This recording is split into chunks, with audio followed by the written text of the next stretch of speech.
Good morning. Welcome to the Daybreak Show. I am the Sultan.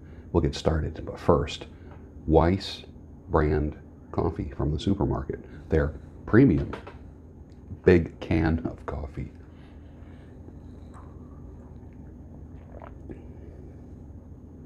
Not bad. Not bad. I wonder what their non-premium coffee is like.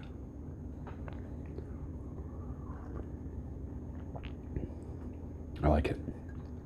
Hey, how about that? It's something, isn't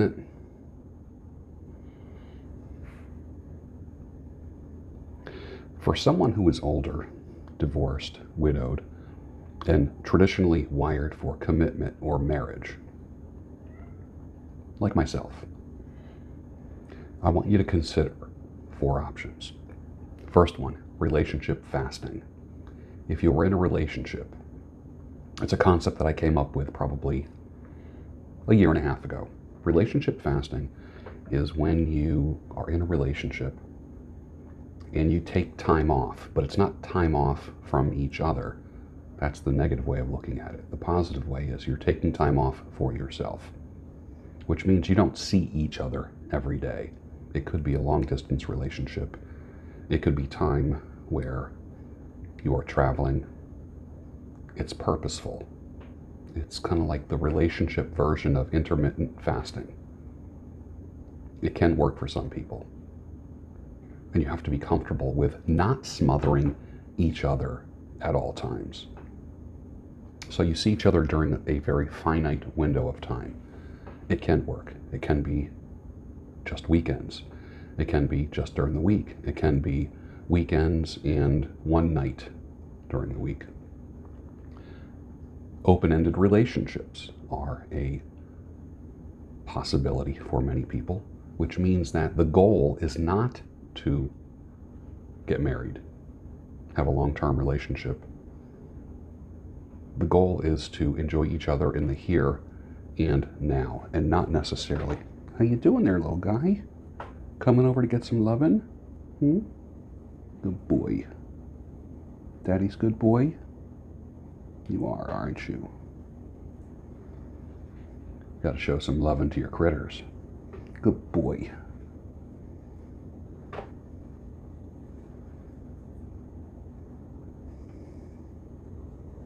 Boy, you need a lot of lovin' today, don't you, huh? Good boy. Open-ended relationships, which means that there's no necessary destination. The goal is not to get married, or the goal is to not get married. It's literally open-ended, so there's no pressure on anyone. I know a lot of people in that. It only really works for some. Most of the people I know who are in what I call open-ended relationships, they always seem like they're always looking for something different, always looking for something better. So you have to be a pretty unique person to do that. The third type would be contractual relationships, where you say, let's try this for a year. Let's try this for 6 months. And if it's something that makes us happy, we'll go another year. We'll go another 6 months. Interesting options. They're options for people who don't care about notch count, making babies, having traditional vows. Because when you're older, you don't need a mommy, you don't need a daddy, you don't need a maid. It can be a pretty nice life. But the thing is with these options is that both people have to be 100% in agreement with them. If not, someone's going to feel cheated. So these are things that need to be talked out in the very, very beginning. Or if someone wants to start this, if you start that kind of conversation, I will say that the other person might think you're up to something. So you can't just drop this bomb on them. But they are options for people. Anything is possible if both people are willing to do it.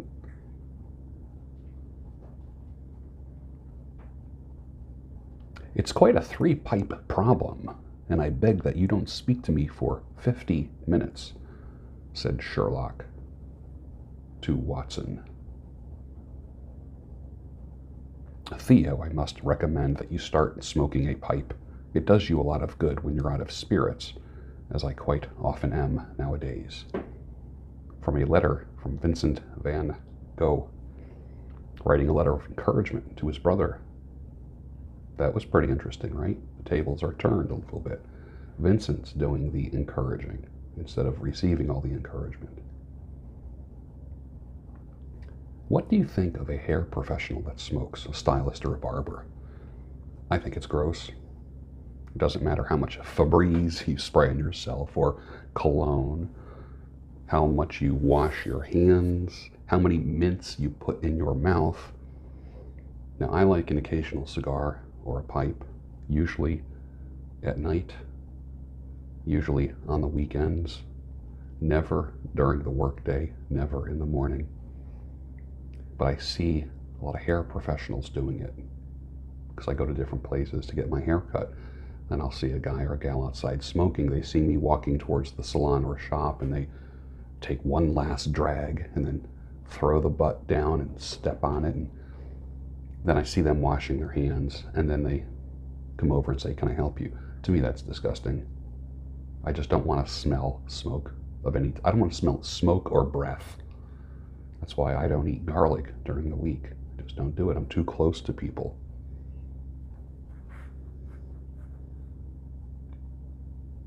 An Irish drinking toast, one of my favorites. Here's to cheating, stealing, fighting, and drinking.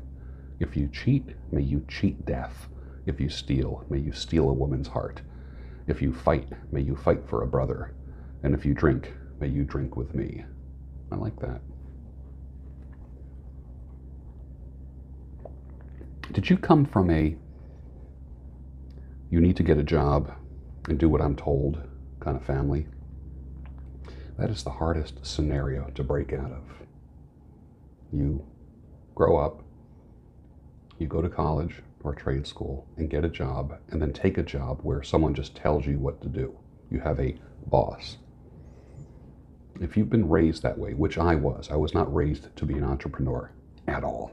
I was raised to get a job and take orders. That is so hard to break out of. And I'm not going to put you down if you're in that situation. So many entrepreneurs, especially young entrepreneurs, there's this whole demeaning culture.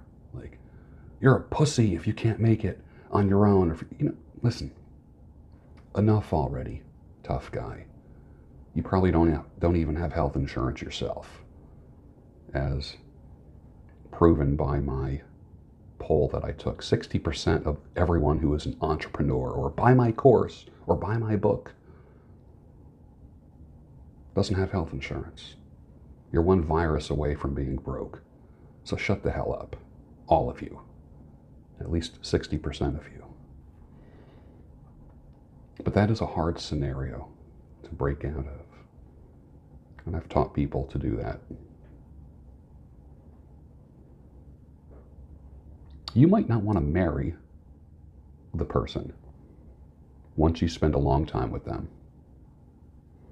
Living together does not accelerate the actual calendar time needed to determine if somebody is marriage material. Well, we'll just live together and see what it's like. Mini marriage. We'll play house for a while. Sorry. You need to have your own separate, distinct lives over a period of time and see each other over that period of time. Living together is rather deceptive, and I'll tell you why. It gives you all the feelings that you present as evidence for marriage. That's why I think spend time with each other, but don't live with each other. For those that have lived together before they were married, I forget, 60% of those marriages die if you live together. Now, I know many of you who are married did live together first. And you present that as evidence for others doing so. You are rare. Less than half of you can be evidence. More than half of you are evidence that you should not live together. And this is not condemnation of any type at all for anyone out there. But for those that are getting into relationships, consider that the feelings that you get while you're living together are not proper enough evidence for marriage. Marriage is always different than playing house.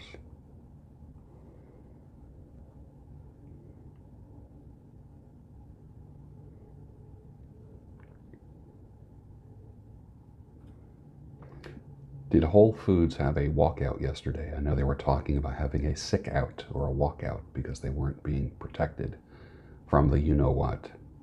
I'm just wondering if that ever happened. I heard a lot of talk about it before. A lot of hashtagging, the hashtag culture. I wonder if that happened. There was a Whole Foods near me.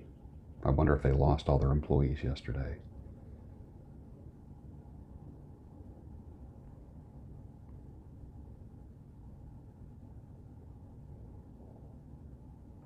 Dude, she doesn't care about the things that you thought were important. How good the sex was and how you put her orgasm first. How much you promoted her, how much you cooked for her, how honest you were. I was honest with you. She split because you got comfy with her and you gave up as a man. She gone. Gone. Learn. Move on.